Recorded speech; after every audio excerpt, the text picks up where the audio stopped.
lot of things going on at NFL minicamps as most of them wrapped up today. We're going to talk about a few storylines here on Verts. My name is Harrison Graham. Shedeur Sanders completes a strong month with the Browns. Could he have a chance to start?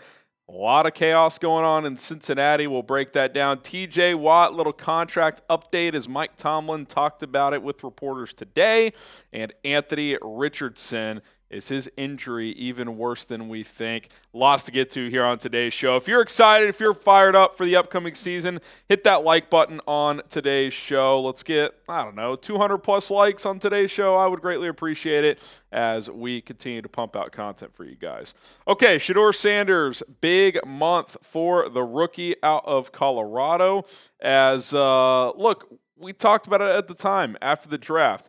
This could go one of two ways for Shedeur. He could sulk, he could pout, he could go through the motions, and who knows, maybe not even make the Browns roster. Or he could do what appears to have been happening, which is put his head down, get to work, compete, take advantage of the chances he gets, and it appears that is what he has done. ESPN Cleveland has been tracking all the OTAs and minicamp stats, which should be taken with a grain of salt. What's the personnel when Shedeur's out there versus Gabriel? Who knows? But when you look at all those opportunities, sure seems like Shedeur has looked the best. And the reporting out of Cleveland is that he has looked the best among all of the quarterbacks. I'm not saying he should just be given the job based on OTAs and minicamp, but I hope and I think that the Browns should at least give him a real shot when training camp gets here. I understand they drafted Dillon Gabriel in the third round. I understand that they traded a draft pick for Kenny Pickett. But if Shedeur Sanders is looking the part, why not give him a real opportunity? Because once the draft's over, it's about who the best player is. And I don't care when they got drafted. No one is going to convince me that Dillon Gabriel is a better player than Shedeur Sanders. Dillon Gabriel going in the third round was insane. They only took him there, in my opinion, because they didn't want the owner breathing down their neck, telling them to draft Shedeur. And then when Shedeur kept sliding, the owner got involved, and they still ended up drafting him. Well, you can't go back and change that. You have Shedeur now, and if he's the best player on the team or has a chance to be at quarterback, not on the team, obviously, Myles Garrett, then why not just embrace it at this point and see how it goes? If I'm a Browns fan, I don't want to see Kenny Pickett. I'm not that excited about Dillon Gabriel.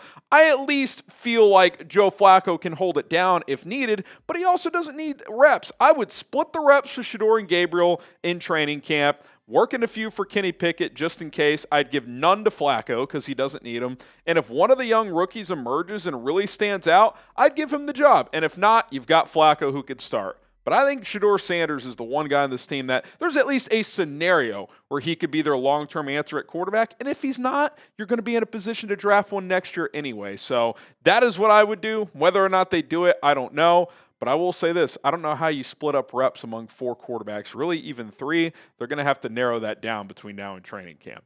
Okay, there's a lot going on with the Cincinnati Bengals as this man right here, Shemar Stewart, has yet to practice. And he's so frustrated and fed up with how the contract negotiation is going on his rookie deal, which there's only so much that can be negotiated because it's slotted money as rookie contracts, that he just left minicamp. He's like, you know what, this is bullshit, I'm out. If you didn't see his quotes the other day, he basically said the team is more concerned about winning the headline than winning games or something like that. And he's not happy about it. Pro Football Talk, Florio broke this down and basically said that the Bengals have decided to wedge a new clause into Stewart's deal. The clause would turn a deficit in any given year into a void of all remaining guarantees. In prior Bengals contracts, a void wiped out only the guarantees for the year in which the default occurred.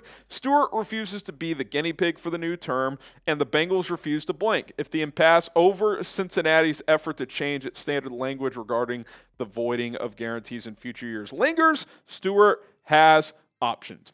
My initial stance on all of this was, just get out there, man. At least sign the injury waiver in practice, which I still think he should have done that because not all rookies have signed. Several teams have picks who haven't signed their deals yet. But the NFL offers an injury waiver that you can sign, and if you do have a catastrophic injury, you'll still get your rookie slotted money. Like, you will still get that. So I still wish he would do that, but I also think he's saying, and I think he's right, by the way, and as time's gone on, I've read more into this. There was something else I read that apparently there's a clause in there that at no point on his rookie deal can he bring up extension talks even when he's eligible after year 3, which is like, what is even the point of that?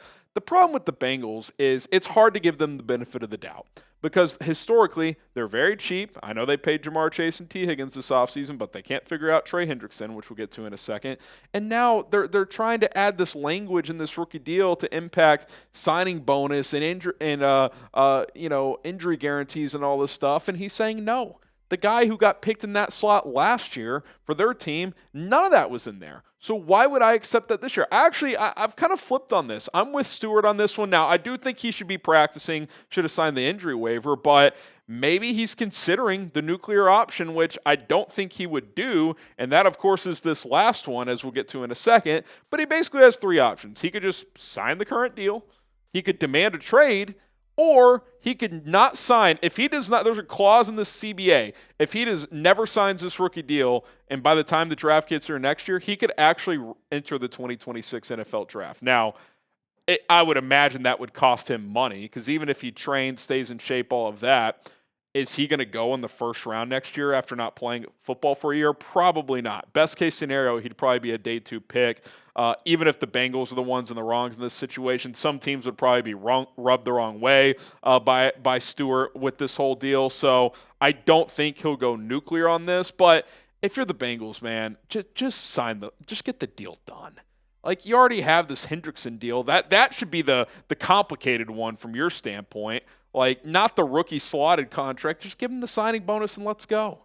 Like, this is not – they operate like a 1980s team. They try to squeeze every cent out in the present, even though you're going to end up paying it anyway. So it's hard to respect Cincinnati in this spot, especially when they don't really have any leverage. A big reason they drafted Shemar Stewart, in my opinion, was in case this didn't work out, the Trey Hendrickson deal. So you basically have no pass rushers.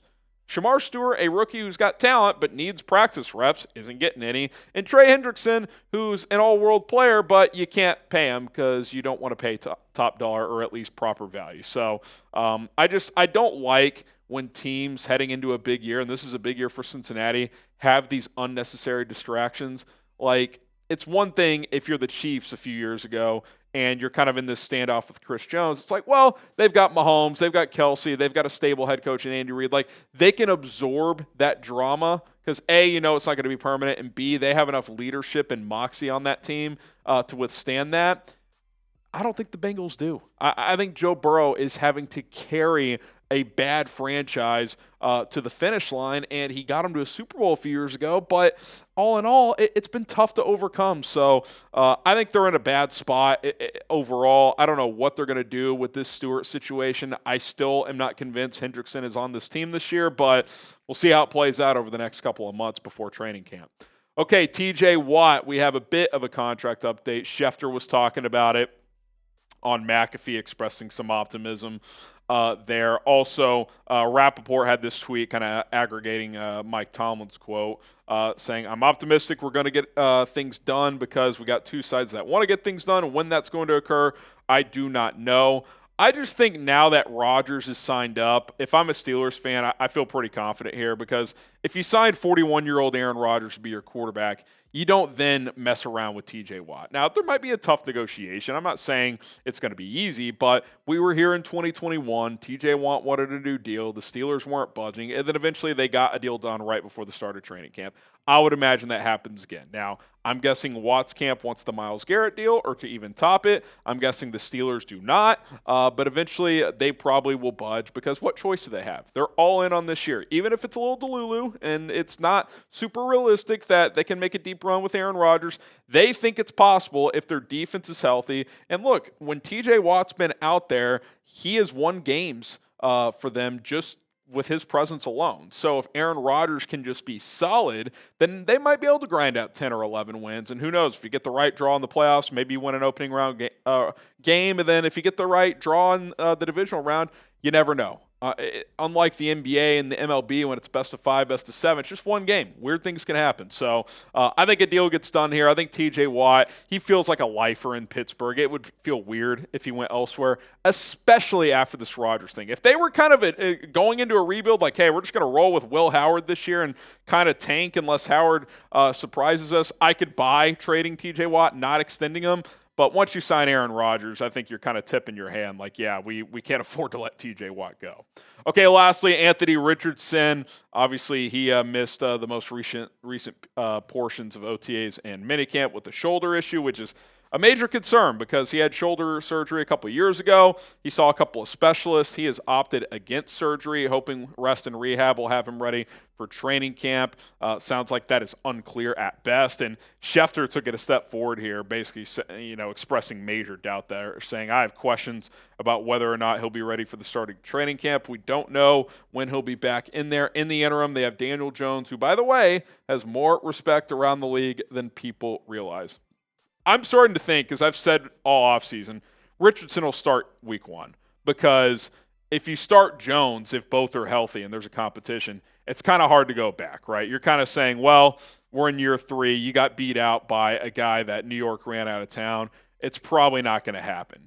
So you start Richardson, hope it works out. Then if it doesn't, then you go to Jones, and then you're done. But I'm starting to think like Shane Steichen could be on the hot seat. So could Chris Ballard. If this Richardson thing, if the shoulder is an issue, if he's in and out of practice, they might just go with the safe play in Daniel Jones, which how safe is that? I don't really know, but at least he's going to complete north of 60% of his passes compared to Anthony Richardson. So it kind of feels like this Richardson thing is hanging on by a thread. Like I think there's actually a world where they could trade him before week 1 if it just doesn't work out. So keep an eye on this. I'm kind of leaning toward Daniel Jones starting and Shane Steichen just kind of simplifying the playing book for him, quick passing game, run the football with Jonathan Taylor, and kind of do what they did a couple years ago with Gardner Minshew and try to be in the mix to be a wild card team and keep their jobs. Who will be the Colts week 1 starting quarterback? Type DJ for Daniel Jones or AR for Anthony Richardson.